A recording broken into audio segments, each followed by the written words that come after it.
पास में भी किसी का अमंगल करने की सोच बंद कर दो, तुम्हारा कभी अमंगल नहीं होगा। दूसरों का तुम अहित करते हो, दुख देते हो, और तुम सुखी होना चाहते हो, असंभव। ये अज्ञान की वृत्ति हटा दो। परिहासेपि, मजाक में भी किसी को दुख मत दो, मजाक में भी किसी को ऐसे कटु वचन मत कहो जो उसके हृदय को छू जाए, हृदय को दुख पहुंचा दे। और यदि तुम्हारा कोई अपमान करके कड़वी बात कहे तो बोले बधिरा, बहरे बन जाओ, सुनो ही मती, नहीं सुनना। जैसे कोई पागल आदमी हमें गाली दे, अपनी कुचेष्टाएं हमारे ऊपर करे, तो हमें ये रहता है पागल है। ऐसे ही त्रिगुणात्मिका माया के द्वारा जिनके ज्ञान का अपहरण कर लिया गया है, सतमार्ग के पथिक की वो अवहेलना करें, निंदा करें, दोष दृष्टि करके, दोष निकाल करके उनको प्रकाशित करें, वर्णन करें, कोई फर्क नहीं पड़ना चाहिए, क्योंकि वो बेचारे पागल हैं। त्रिगुणात्मिका माया अविद्या के द्वारा उनकी बुद्धि मलिन कर दी गई है। इसलिए भगवत मार्ग के उपासक को जब कोई निंदा करे, गाली दे, कटुवचन बोले, तो बधिरा, बहरे की तरह हो जाना चाहिए, हमें सुनाई ही नहीं दिया, ऐसी उपेक्षा कर देनी चाहिए। पर हमारे द्वारा परिहासेप्यन्या अप्रिय कथन, हंसी मजाक में भी किसी का अप्रिय वाणी से अपमान नहीं करना, किसी की चुगली नहीं करना, किसी की निंदा नहीं करना। हमारी कोई करे तो बहरा बन जाना, सुनना ही नहीं। पूज्यपाद सिवड़िया बाबा जी महाराज कहते हैं, जब तुम्हारी भाषा में तुम्हारे को कोई अपमानित करे, निंदा करे, तुम ऐसे सुन के निकल जाओ जैसे विदेशी भाषा में जिसका आपको ज्ञान न हो, और वो फिर आपको कटुवचन अपशब्द कहे, तो आप ऐसे सहज में निकल जाओ। आपको पता नहीं क्या बोल रहा है। जब पता हो क्या बोल रहा है फिर भी हमारे अंदर कोई फर्क ना पड़े, तो समझो हम उपासक हैं अध्यात्म मार्ग के। परेशान दोषानुश्रुतिमनु विलोकेंद्र नयन, जब दूसरे के कोई ऐसे हमें दोष दिखाई देने लगे कि देखो ये तो वृंदावन में आके ऐसा कर रहा है, ये तो ऐसा कर रहा है, या कहीं भी, तो समझना चाहिए हमारे पतन का समय आ गया है। पहचान है ये। परदोष दर्शन, परदोष वर्णन, परदोष श्रवण, ये परमार्थ में पर्दा डाल देते हैं, पता ही नहीं चलेगा अध्यात्म किसे कहते हैं। ध्यान से सुन लीजिए, साधन चल रहा है पर ये असाधन होता है, इसीलिए भगवदानंद की अनुभूति नहीं होती। परदोष दर्शन, परदोष कथन, परदोष श्रवण, ये तुम्हारे परमार्थ का अपहरण कर लेंगे। इसलिए परेशान दोषान श्रुतिमनु विलोकेंद्र नयनः, दूसरे के दोष ना तो आंखों से देखने हैं, ना श्रवणेंद्री से सुनने हैं, ना वाणी से कहने हैं। यदि ऐसा करोगे तो तुम्हारा भगवत मार्ग रुक जाएगा।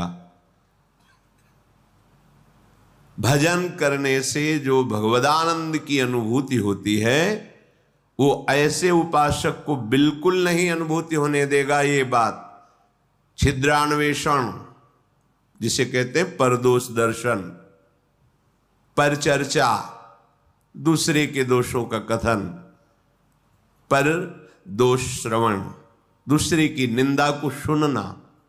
हम भगवत मार्ग के पथिक हैं, हमें बिल्कुल सावधान रहना है। ये बात जहां होने लगे, जो व्यक्ति करने लगे, जोर से बोलो राधा राधा और चल दो, उससे तुम्हारा मंगल नहीं होने वाला। उस व्यक्ति से जो परदोष दर्शन करता है, परदोष वर्णन करता है, परदोष श्रवण करता है। श्रीपाद कह रहे हैं शीलावन्निश्चेष्टा परवपुषी बाधा लव विधौ। जब तुम्हें कोई कष्ट पहुंचावे तो पत्थर सरीखे हृदय के हो जाओ, कठोर हृदय, सह जाओ चुपचाप। जैसे पत्थर में चोट पहुंचावे तो कोई फर्क नहीं पड़ता, ऐसे ही तुम्हारे ऊपर कोई फर्क नहीं पड़ना चाहिए।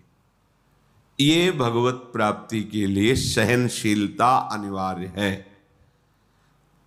तो कोई भी हमें पीट के चला जाए, हम सह जाएं, ऐसे तो बहुत अत्याचार बढ़ जाएगा। नहीं, ऐसे तो कोई हमें पीट के ही चला जाएगा। नहीं, तुम्हारे समीप भगवद आश्रित हो, भगवान का रक्षा कवच लगा हुआ है। करो सदा तिनके रखवारी, जिम बालक राखे महतारी। आपको पुष्ट करने के लिए, परमार्थ का सूरवीर योद्धा बनाने के लिए भगवान थोड़ी छूट दे दें। भले किसी को अपमानित करो, इसे देखो कैसा लगता है। इसको अपमानित किया, हो बहुत दुखी हुआ, रो दिया प्रभु से, फिर प्रभु किसी न किसी रूप में शास्त्र संतजन गुरुजनों से समझाएंगे ये तुम्हारी स्थिति ठीक नहीं है, सहना सीखो। जब ये द्वंद्वों को सह जाओगे तब महाप्रेम को सहने की सामर्थ्य आएगी। तुम द्वंद्वों में विचलित हो रहे हो, कोई अपमानित कर दिया, गाली दे दिया, तुम रो पड़े, फिर महाप्रेम को कैसे सहोगे? वो प्रभु तुम्हें समर्थ बनाने के लिए भले किसी को प्रेरणा कर दे, अन्यथा कोई ऐसा पैदा नहीं हुआ कि भक्त का बाल बांका कर सके। वो हाथ उसी समय नष्ट हो जाएगा जिस समय भगवान के जन की तरफ वो अन्य भाव से हाथ उठाएगा। अपमान भावना से राम रोष पावक सो जरई, जो अपराध भक्त कर करे। हमें चाहिए सहनशीलता।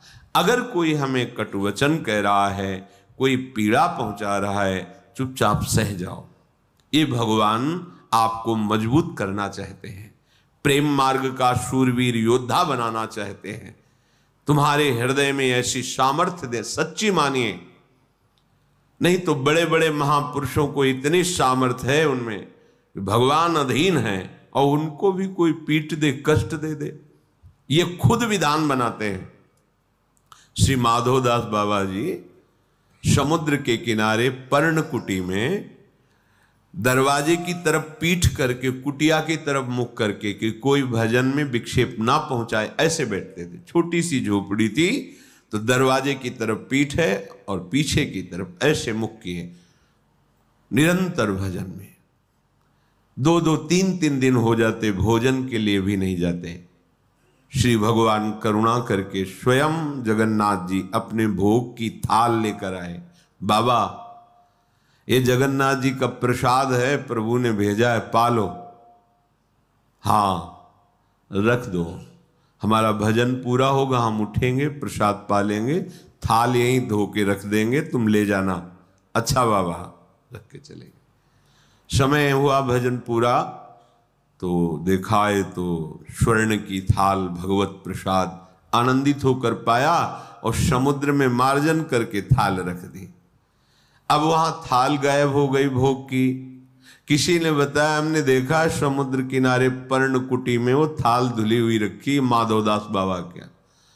भगवत पार्षद जन आए, तुमने थाल चुराई, पिटाई की। जब भगवान ने भोग प्रसाद दिया तो जैसे उसमें आनंद, ऐसे भगवान के पार्षद धक्का मुक्की करके पिटाई करे, उसमें आनंद। किसने के? उनको ये समझ नहीं है कि ऐसे एकांतिक गर्भगृह से भोग की थाल भला बाबा के, और अगर ले जाते तो सब बाहर ही तो बैठे थे ध्यानस्थ कि भगवान भोग आरोग रहे, पार्षद बैठे हुए चिंतन कर रहे। पर वहां प्रभु पिटाई करवाना चाहते थे। नहीं, किसी की ताकत है कोई छूले भक्त को, क्यों करवाना चाहते? अपने भक्त को मान रहित, देह भाव रहित, हृदय में ऐसा महान पुष्ट भगवत प्रसाद पा रहे हैं, भगवत पार्षदों से पिटाई दोनों समान। इसीलिए भक्तजनों के साथ कभी कभी ऐसे बर्ताव हो जाते हैं तो उनको ये नहीं सोचना चाहिए कि कहाँ गए भगवान, रक्षा क्यों नहीं की। वो चाह रहे हैं तुम इतने सहनशील बनो, तुम इतने महान हृदय वाले बनो। हमें तो पीड़ा हो रही है और हम महान हृदय वाले बने, हमारा तो अपमान करा दिया, फिर तुम शरणागत किसके हुए, समर्पण तुम्हारा किसका हुआ। ये शरीर जड़ है, इसी में तदात्म होने के कारण दुख सुख का, जन्म मृत्यु का ये महान बंधन प्राप्त हुआ है। भगवान कृपा करके इसी तदात्म को मिटाते हैं। वो अभी अविद्या का प्रभाव, इसलिए बात समझ में नहीं आएगी। जैसे सांप की केचुल में कितनी भी पीड़ा दो, सांप को कोई पीड़ा नहीं होती, केचुल अलग है, वो अलग है। ऐसे ही आत्म तत्व में ना तो किसी दिव्यास्त्र का, न किसी अग्नि आदि का प्रभाव होता है, क्योंकि वो दिव्य स्वरूप है। नैनम छिन्नन्ति शस्त्राणि नैनम दहति पावकः न चैनम क्लेदयन्त्यापो न शोषयति मारुतः। ये हमारा स्वरूप है। हम अपने स्वरूप को भूलकर जो देह भाव में मान अपमान, सुख दुख, लाभ हानि, जन्म मृत्यु को प्राप्त हो रहे हैं, उपासक को इसी ममता, इसी आसक्ति से हटाकर प्रभु समता में, स्वरूप में स्थित करते हैं।